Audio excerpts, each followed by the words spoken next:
কেউ একটা সিঁড়ি দিয়ে উঠে আসছে। যাক, বাঁচা গেল, কাউকে পাওয়া গেল। রেলিংয়ে ঝুঁকে দেখলাম আবছা আলোয় ক্যাপ পরা একটা ছেলে উঠে আসছে, হাতে মনে হলো পিজার বক্স। কিন্তু আমি ডেলিভারির ছেলেটিকে তো আমার ফ্ল্যাট নাম্বার বলিনি। সে কিভাবে জানলো? আর নিচে তো তালা মারা থাকে সর্বক্ষণ, সে খুললই বা কেমন করে? আমি আরও আড়ষ্ট হয়ে পড়লাম, আর যেন হাত পা নড়ছে না। এদিকে পায়ের আওয়াজটা ক্রমশ উপরে উঠে আসছে। আমি খুব জোরে চিৎকার করতে চাইলাম, কিন্তু গলার স্বর বেরোচ্ছে না কেন। এ কি? ছেলেটা আমার দুহাত নিচে এসে দাঁড়ালো। ধীরে ধীরে ওপর দিকে তাকাচ্ছে সে, চোখগুলো যেন ধিক ধিক করে জ্বলছে।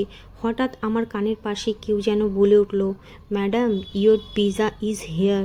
ফোনের রিংটোনের আওয়াজে ধরপড়িয়ে উঠলাম। উফ, তবে স্বপ্ন দেখছিলাম এতক্ষণ আমি নিজের ঘরেই, ডায়েরিটা খোলা সামনেই। কখন ঘুমিয়ে পড়েছিলাম লিখতে লিখতে কে জানে।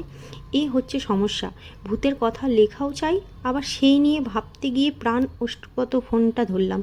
ওপার থেকে আওয়াজ এলো, ম্যাডাম, আপনার অর্ডারটা ডেলিভারি করতে না পারায় খুব দুঃখিত।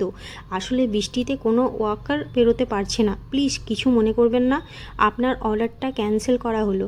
আমরা এখন আপনার আই কার্ডের টাকাটা রিফান্ড করে দিচ্ছি। সত্যিই তো, এই যা বৃষ্টি আর বাজ পড়ছে, বাইরে কারো পক্ষেই বেরোনো সম্ভব না। ইট ইস ওকে বলে ফোনটা রাখতে গিয়ে আমার ফ্ল্যাটের দরজার দিকে চোখ পড়ল।